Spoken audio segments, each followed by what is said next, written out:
जिला गांधरबल की शान नाला सिंध से गैर कानूनी तौर रेत बाजरी निकालने का काम बिला खलल जारी है और इस मैदनियाती ज़खायर की हिफाजत पर मामूर महकमा जियोलॉजी एंड माइनिंग का अमला ख्वाब गफलत में। डिस्ट्रिक्ट माइनिंग ऑफिसर की जानिब से मिनरल एक्सट्रैक्शन पर रोक और कानूनी कार्रवाई के तमाम दावे सराब साबित हो रहे हैं, जबकि टिप्परों और ट्रैक्टरों के जरिए से दिन दहाड़े नाला सिंध में से बोल्डर, रेत और बाजरी निकालकर मुंह मांगे दामों फरोख्त की जा रही है। अगस्त की 29 तारीख को इतवार और 30 तारीख पीर को जन्माष्टमी की छुट्टी का फायदा उठाकर खूब माल बटोरा गया।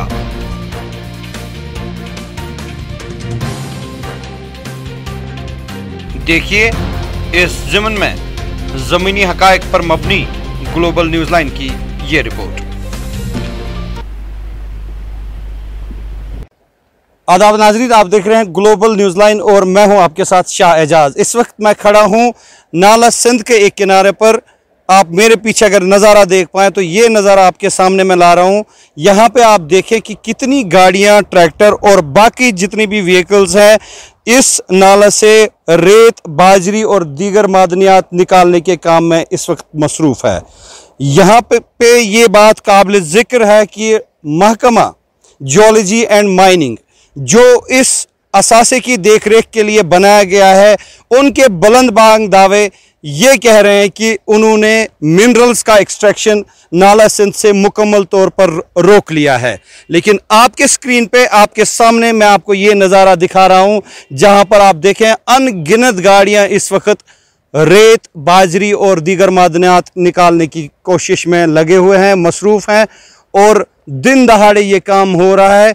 इस वक्त भी अगर ज़राए की हम सुने और सरकारी ज़राए के मुताबिक यहाँ पे उन्होंने अपने जो मैन हैं उनको लगा रखा है इस चीज़ को रोकने के लिए, लेकिन गांधरबल के मिनी सेक्रेटेरिएट अहाते से शुरू करके हम इस वक्त तकरीबन ये वातल बाग का इलाका है और यहाँ तक पहुँचते पहुँचते हमें कोई भी ऐसा शख्स नहीं मिला जो इस रेत या बाजरी की हिफाजत के लिए मामूर हो। आप सबको बता दूं कि कई बार ये बात उठी है कि नाला सिंध से करोड़ों रुपए की गैर कानूनी तौर बाजरी, रेत और दीगर मादनियात निकाली जा रही हैं।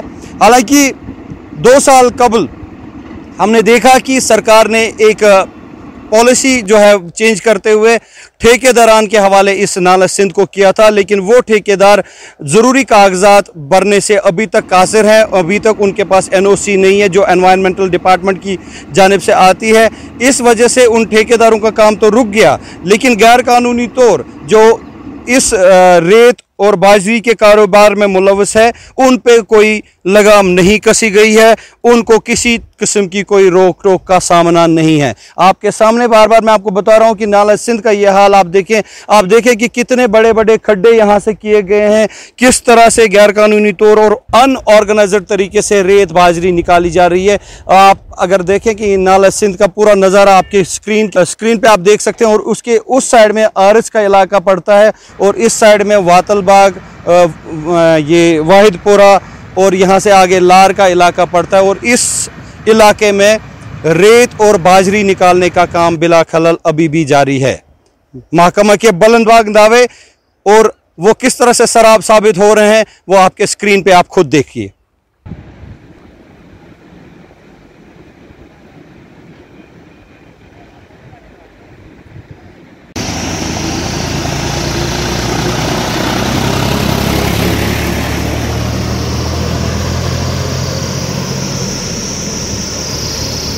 महकमा जियोलॉजी एंड माइनिंग के इसी दावे को जब हम फर्दर देखते हैं तो हम पहुंचते हैं यहाँ पे जहाँ पे उनका एक चेक पॉइंट है और कुछ मुलाजिम भी यहाँ पर हैं।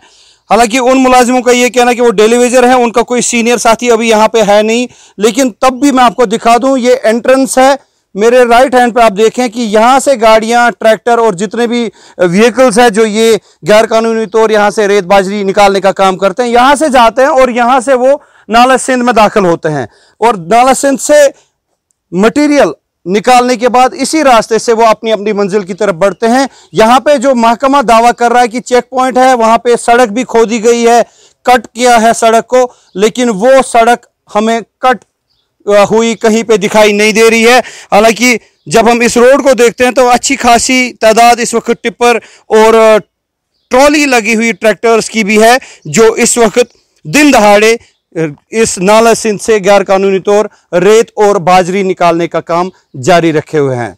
अब इस हवाले से कुछ दिन पहले जब हम इनके डिस्ट्रिक्ट ऑफिसर से मिले थे तो उनका ये दावा था, बुलंद बांग दावा उन्होंने किया था कि उन्होंने जितने भी खारजी रास्ते हैं इस एक्सट्रैक्शन के वो कट कर दिए हैं, लेकिन हमें यहाँ पे कोई भी कट हमें नजर नहीं आ रहा है और कोई भी रास्ता कटा हुआ नहीं है। बिला रोक टोक ये गाड़ियां, ये टिप्पर, ये ट्रैक्टर सब जा रहे हैं नाला सिंध से बोल्डर, बाजरी, रेत वगैरह निकाल रहे हैं और यही रेत बाजरी निकालकर महंगे दामों फरोख्त किए जा रहे हैं। इस वक्त जो रेट मैं आप सबको बता दूं, यहां पर जो रेत का रेट है वो 16,000 से 18,000 रुपए के बीच में 150 फुट की जो गाड़ी होती है उसका रेट लगा हुआ है। बाजरी का भी इसी तरह 10,000 से ऊपर का रेट है, जबकि यहां पे जो महकमा इसकी देखरेख करने वाला है वो महकमा कहीं दिखाई नहीं दे रहा है। हालांकि ग्लोबल न्यूज लाइन की इस ऑन द स्पॉट रिपोर्ट के बाद महकमा जियोलॉजी एंड माइनिंग के अहलकारों ने कई गाड़ियों को जब्त करने का दावा भी किया, और जब इस हवाले से district officer geology and mining Zulfikar Ahmed Bhat से बात की गई तो उन्होंने कहा, देखिए एजाज साहब, वी आर ऑन टूर्स। हम इलीगल एक्सट्रैक्शन करने के लिए हर अंत तक कोशिश कर रही है। जैसा कि आपने कहा कल और परसों छुट्टी भी थी, फिर भी हमने रात को 23 व्हीकल्स को सीज किया। इस मंथ में हमने 70 व्हीकल्स को इलीगल एक्सट्रैक्शन करते हुए पकड़ा और सीज किया। ऑलमोस्ट 10 लाख रुपीस हमने उन पे जुर्माना भी आयद किया है। We are on tours. हम किसी को कौमी खजाने को लूटने का इजाजत नहीं देंगे और ना आइंदा देंगे। अभी भी हम कंटिन्यूअसली इसी कोशिश में लगे हुए हैं।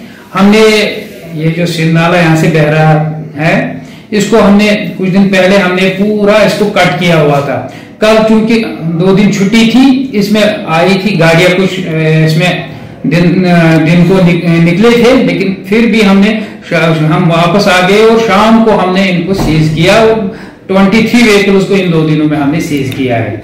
देखिए सर, जिस तरह से आप बात कर रहे हैं कि आपके मुलाजिम ऑन द टोज है और काम हो रहा है बाज़ाब्ता तौर पे, हम आपको विजुअल्स भी दिखा रहे हैं। कल के विजुअल्स दिन दहाड़े 2:30 बजे के करीब का ये वाक़ा है। विजुअल्स में आपने भी देखा कि आपके मुलाजिम वहां पे है। इसके अलावा जितनी गाड़ियां आपने नाला सिंध में एक्सट्रैक्शन करती हुई वो भी आप खुद ही देख रहे हैं। इसके बावजूद भी आप कह रहे हैं कि आप ऑन द टोज है। ये कैसे पॉसिबल है फिर कि इतनी सारी गाड़ियां एंट्री ले रही हैं जबकि आपके 2 मुलाजिम वहां पे मौजूद भी हैं और वो कुछ नहीं कह रहे, न कुछ कर रहे हैं न कुछ कह रहे हैं। मैं यही कह रहा हूँ एजाज साहब, आपको मैं यही कह रहा हूँ कि कल भी हमने यही जो जब ये आए हैं तो तभी हमने 23 व्हीकल जो कल ही ये 2 दिनों में हमने अभी सीज किया है, तो वो यहीं से इसी स्पॉट से निकले हैं और उनको हमने सीज किया है।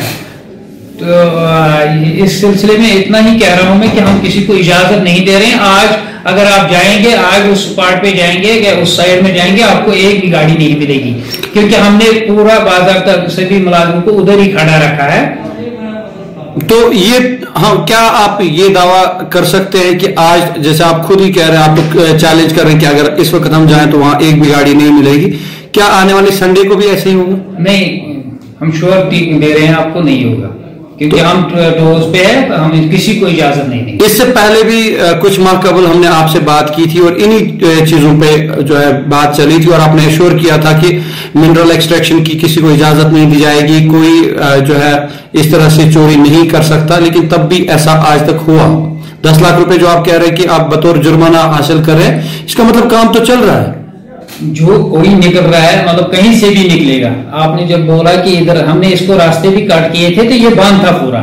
कल इन्होंने छुट्टी का ये देखा था तो उसमें आ गए थे, लेकिन हमने फिर भी हमने शाम को जो ही ऊपर आ गए तो हमने इनको सीज भी किया। इसलिए ये कंटिन्यू रहेगी प्रोसेस। अब कहीं से भी, क्योंकि डिस्ट्रिक्ट में कहीं से भी गाड़ी निकल सकती है और उसको हम सीज करते हैं। क्योंकि हम बाज़ाब्ता ऑन टोज है तो उसको हम इजाजत। इसमें कुछ लोगों का ये भी कहना है कि इंकशाफात ये है कि आपके कुछ मुलाजिम भी है इस रेत माफिया के साथ, उनका नेक्सस है, इस बारे में आप क्या कहेंगे?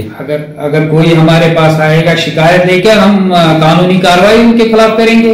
अगर कोई सबूत कोई पेश करेगा तो उस हिसाब से एफआईआर भी कटेगी और वो नौकरी से भी जाएगा। तो जिस तरह से ये गुज़िश्ता 2 रोज से जो काम चल रहा था गैर कानूनी तौर, इतनी सारी ट्रकें, इतने सारे टिपर जो आपको हमने खुद भी दिखाया विजुअल्स में, क्या आपको इससे नहीं लगता कि आपके मुलाजिमों की लापरवाही या कोई नेक्सस है शायद माफिया के साथ? ऐसा तो हम खुद नहीं कह सकते हैं, जब तक मतलब कोई प्रूफ ना होगा हम कैसे बोल सकते हैं।